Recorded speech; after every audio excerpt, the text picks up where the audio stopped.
তো গাইছ আজি মানে খানাটো হ'ব মুনুহঁতৰ ঘৰত মই চিকেন লৈ গৈছোঁ তো যাওঁ বলক মোক চশমা লোৱা কেনেকুৱা লাগিছে গাইছ জনাবচোন আপোনালোকে আজি আমি যিহেতু তিল চিকেন বনাম তো আমি পিঁয়াজ কাটিছোঁ আলু কাটি থৈছোঁ এতিয়া আমি তিলখিনি ইয়াতে ভাজি ল'ম ফাৰ্ষ্ট কেৰাহীত হাই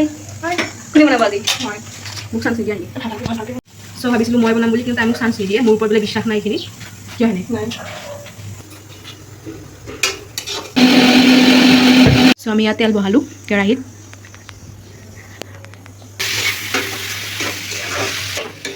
চ' এইফালে আমাৰ টেঙাৰ আঞ্জা হৈ আছে মাছেদি হাঁহে যায় লাজ নোহোৱা এই ফেলছা দে এই পিছ চাই থৈ দিবা তুমি খাব লাগিব এই পিছ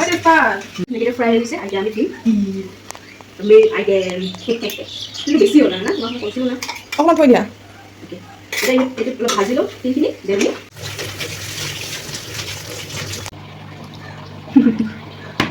আৰু ফাইনেলি আমাৰ তিল চিকেন হৈ গ'ল ৰেডি আপোনালোকে কালাৰটো চাব পাৰে কি ধুনীয়া কালাৰ হৈছে এয়া মোৰ কৃপা আৰু এইফালে আমাৰ মুনুৱে বৰা বনাইছে তুমি বৰা বনাব জানা নেকি